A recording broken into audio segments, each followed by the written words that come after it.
Welcome back to Shadows of Justice, where the brightest smiles hide the darkest lies, and where every click, every post, every moment of fame can turn into a life-changing disaster.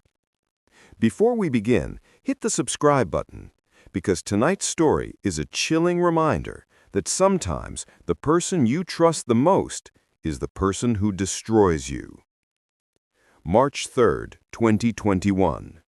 Ridgewood, a city that never truly slept, hummed with restless energy. Neon lights flickered against the wet pavement, and late-night traffic whispered through the streets like a living thing. High above a corner cafe, in a small studio apartment filled with ring lights, microphones, and stacks of merch boxes, two girls sat shoulder to shoulder, their faces glowing in the blue-white light of a laptop screen. Emma and Claire, best friends, business partners, rising stars. Known collectively to millions as TwinClicks, the dynamic duo had mastered the art of YouTube fame. Emma, 18, bold, electric, the daredevil spark of their operation. Claire, 17, cautious, analytical, the strategist who kept everything seamless. Their dynamic was the magic formula viewers adored. Fire and ice, chaos and order, impulse and intellect. And the numbers proved it. 3.8 million subscribers, nearly 500 million total views. A dedicated army of fans whose loyalty bordered on obsession. Tonight, they were filming their next viral hit, a high-stakes overnight challenge inside a supposedly haunted community theater. They rehearsed their intro lines, cracked jokes, and reviewed their script. Their laughter felt genuine, their energy contagious. But underneath the glow of success, something fragile was cracking. And by the end of the month, one of them would be gone forever. Have you ever watched two friends rise together, only to watch jealousy tear them apart? Comment below if you've witnessed fame change someone. Emma and Claire weren't just YouTube partners. They were sisters in everything but blood. They met in 4th grade when Emma punched a boy who made fun of Claire's stutter. Claire never stopped being grateful. Emma never stopped bragging about it. Together, they grew from shy middle schoolers to confident teens, each balancing the other's weaknesses. Emma pushed Claire out of her comfort zone. Claire pulled Emma back when she got reckless. TwinClicks became an extension of their personalities, real, raw, funny, and relatable. Their chemistry was natural. Their bond, magnetic. The world loved them for it. But as their channel grew, so did the stakes. Brand deals, live streams, sponsorships worth thousands of dollars, merch that sold out in minutes. Fame didn't knock, it barged in and rearranged their entire lives. And fame always comes with a price. By early March, the easy laughter in their videos had tightened into something stiff. Their sparkle in their eyes didn't quite match. Their fans noticed immediately. Are Emma and Claire fighting? Claire looks sad in today's vlog. Something is off. The comments flooded in. But no one knew how bad things had gotten behind closed doors. Claire had always been the cautious one, the planner. She managed schedules, negotiations, editing deadlines, SEO strategies, everything that kept TwinClicks a polished machine. Emma was the talent, the face, the energy, and she knew it. The imbalance was growing. Emma began feeling like she deserved more recognition, more freedom, more deals, more everything. Claire felt like she deserved more respect, more transparency, more partnership. Small disagreements turned into silent battles. Silent battles turned into simmering resentment. Their apartment, once filled with cozy chaos and junk food wrappers, now carried a different kind of mess. Cups left out as messages, slammed doors instead of conversation, sarcastic remarks disguised as jokes, passive-aggressive editing changes. Neither wanted to admit it, but they were drifting. A dangerous drift. A drift that would soon become a storm. Early March, Claire's phone buzzed with an email notification. It was from StreamShop, a major lifestyle brand offering a massive sponsorship deal, one that could triple their monthly income. Claire read eagerly, but as her eyes scanned the message, her excitement disintegrated into something cold and dark. The email read, "We're confirming details of the individual agreement Emma proposed last week." Individual. Agreement. Emma. Claire's heart dropped. Emma had negotiated a solo deal behind her back with a brand they both had been discussing for months. This wasn't a mistake. This wasn't a misunderstanding. This was betrayal. Claire waited until Emma came home that night. She didn't yell, didn't cry. She confronted her with the email open on her phone. Emma didn't deny it. She shrugged. "It's just a small extra thing. Chill, Claire." Those 3 words, "just a small extra thing," were the spark that ignited their first real vicious argument. Words sharper than knives, accusations, defensiveness, screaming loud enough for neighbors to hear. Claire stormed into the bedroom. Emma slammed the front door. And for the first time in their friendship, they went to sleep separately, not speaking, not laughing, not planning the next video. A quiet war had begun. Would you forgive your best friend for signing a secret solo deal behind your back? Be honest, fame changes people. Over the next week, their content changed dramatically. Live streams became awkward, with Emma interrupting Claire, Claire refusing to laugh at Emma's jokes, their eyes avoiding one another between takes. Fans clipped moments, made theories, posted edits. Are TwinClicks breaking up? The tension is crazy. Emma looks annoyed the entire video. Behind the scenes, Claire tried to reconcile. Emma insisted she did nothing wrong. Each felt betrayed by the other's reaction. Every conversation became a minefield. Every silence became an accusation. Something was unraveling far faster than either realized. On March 21st, Emma posted a solo vlog titled "A New Chapter." She filmed it in their shared living room, wearing a bright hoodie, smiling wide, but the smile didn't touch her eyes. Claire wasn't in the video. She wasn't even mentioned. Fans noticed immediately. But Claire noticed something far worse. While Emma went out for coffee that evening, Claire opened Emma's editing laptop, a machine they both used for uploading footage. She wasn't trying to snoop.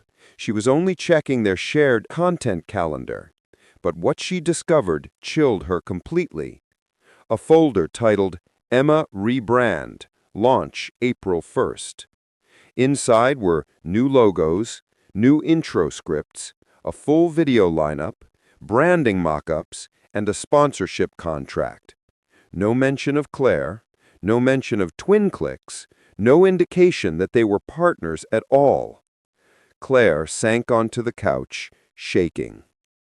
Emma wasn't just thinking about going solo. She was planning an entire new identity behind her back. This wasn't a crack. This was a break. When Emma returned home, Claire confronted her again, but this time the argument was volcanic. Furniture knocked over, voices hoarse from yelling, tears streaking down both their faces. Emma claimed she was suffocating under the partnership. Claire claimed she was blindsided and betrayed.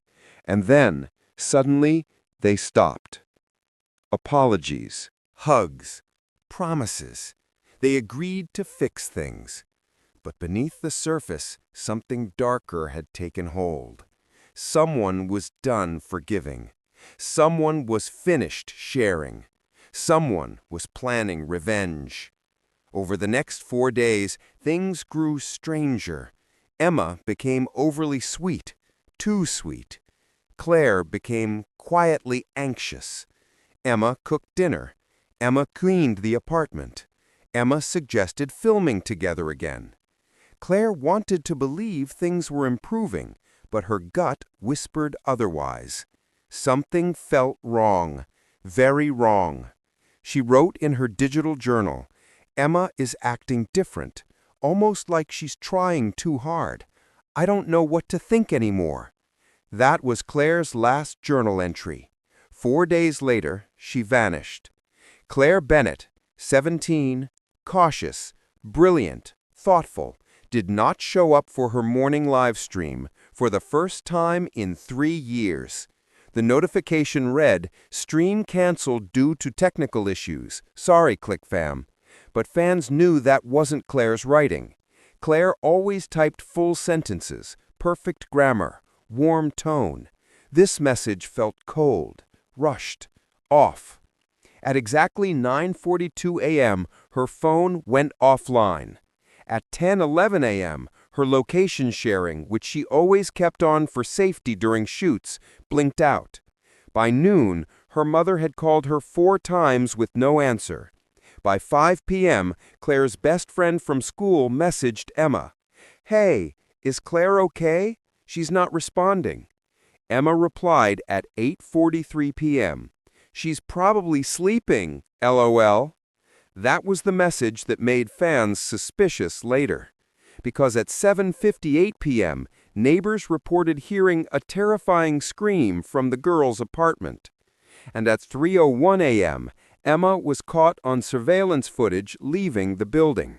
Alone, sweating, carrying a large, overstuffed black duffel bag. And Claire was never seen again. Most disappearances begin quietly. A missed call, a text left on read, a late arrival. Claire's began with an echo. A neighbor in apartment 3B, Mrs. Fielder, 66, retired librarian, told detectives she heard a scream, a girl scream, high, sharp, terrified. It came from apartment 3D, Emma and Claire's apartment. She waited, listened, held her breath. Another sound followed, a heavy thud, like furniture falling. She almost called 911. Almost. But then the building fell silent, thick and eerie. Silence is a dangerous thing. Sometimes it masks violence. Sometimes it hides the last moments of a desperate soul. When Claire's mother officially reported her missing the next morning, detectives arrived at the apartment. Emma answered the door wearing sweatpants and an oversized hoodie. Her hair was messy. Her eyes were red, but not from crying. Detective Marcus Lee, seasoned, sharp-eyed, instantly sensed something off. Emma seemed anxious, but not worried. Tired, but not devastated. Nervous, but not grieving. She claimed she hadn't seen Claire since the previous evening. But the apartment told a different story. The living room. A lamp was knocked over. A chair lay on its side. A throw pillow torn at the seam. A broken mug under the couch. Emma insisted they were filming a chaotic prank day vlog, and Claire left afterward to cool off. Detective Lee asked for the footage. Emma said she accidentally deleted it. That was lie number 1. If your best friend vanished without a trace, how would you act? Would you delete the last video you filmed together? Leave your thoughts below. Detectives searched the apartment more thoroughly. Claire's purple backpack was still there. Her keys, always clipped to her bag, were on the table. Her favorite shoes, the ones she wore every day, were untouched. Her laptop was missing. Her phone was missing. Her journal was missing. It didn't look like a teenager stepping out. It looked like a teenager being erased. Detective Lee knew this wasn't a simple disappearance. Then came the most damning early clue. There were faint traces of blood on the bathroom sink. Not enough for a visible pool. Not enough for a smear. Just tiny droplets, the kind left when a wounded person tries to clean themselves up or when someone cleans up after them. The droplets were swabbed for DNA. Emma claimed she cut her hand cooking. That was lie number 2. Claire was not impulsive, not reckless, not the type to vanish without telling someone. Her digital footprint was her anchor. Texts, notes, schedules, shared files. Her disappearance left behind a digital ghost. Detectives obtained a warrant for her cloud storage, her YouTube login, her shared editing drive, and the messages between her and Emma. Within 48 hours, inconsistencies emerged. Claire's phone went offline at 9:42 a.m., inside the apartment. Her shared Google Drive showed Emma accessing files at 4:20 a.m. Their security camera in the apartment, which they always used for live streams, had its memory card removed. Emma searched how to reset an iPhone without password at 3:23 a.m. Someone wiped Claire's phone clean at 3:37 a.m., all while Claire was missing. To detectives, this wasn't panic. This wasn't confusion. This was an attempt at digital erasure. When detectives brought Emma in for questioning, she tried to keep her influencer persona intact, smiling, shrugging, casually sipping iced coffee. But as soon as detectives mentioned the CCTV footage, her mask cracked. The footage showed her leaving the building at 3:01 a.m. carrying a bulging duffel bag. Detective Lee leaned forward and said, "What exactly were you carrying?" Emma froze. Her eyes flickered. Her breath hitched. She answered, "Just clothes, donation stuff." That was lie number 3, because detectives also had footage from Ridgewood Lake 2 hours later. A car identical to Emma's was parked near the trail entrance, timestamp 5:15 a.m. Its trunk was open, the same duffel bag in view. Emma said she had no idea how her car got there. Lie number 4. Within 72 hours, #FindClaire trended globally. Millions of fans flooded every social media platform with tribute edits, conspiracy theories, live stream vigils, breakdowns of Emma's suspicious behavior. Some die-hard fans defended Emma fiercely. She would never hurt Claire. Stop blaming her. Wait for the truth. Others weren't so forgiving. Emma knows more than she's saying. That duffel bag footage is damning. Why did she lie about everything? Influencer drama turned into a national case. The pressures of fame magnified every detail, every lie, every crack in Emma's story. During a second police interview, Emma broke down crying. Detectives expected remorse, but her words were chilling. "You don't understand what it's like. Everyone thinks Claire is innocent. She's not. You don't know what she did to me." Victim blaming, deflection, the classic signs of a guilty mind. Detective Lee wrote in his notes, "No empathy, no panic, no confusion, only self-preservation." Then Emma added something even darker. "You're all looking at this wrong. Claire wasn't who you think she was." Not a confession, not an explanation, but a psychological tell. Because guilty people often rewrite the victim's character to justify their crime. Claire kept a journal. She wrote in it every night. She kept the physical copy in her drawer, but it was missing. Emma claimed she hadn't touched it. Lie 5. But Claire, being cautious, also had a digital backup that synced automatically every 24 hours. Detectives found it.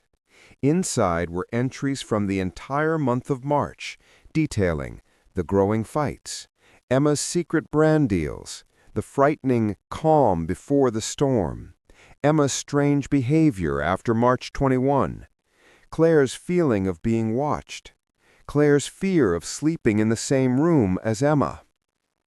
The entry from March 24th read, "Emma keeps staring at me like she's waiting for something. I don't feel safe tonight." What happened next shocked their viewers. Like, subscribe, and click the notification button to keep following. This is Shadows of Justice. Thanks for watching.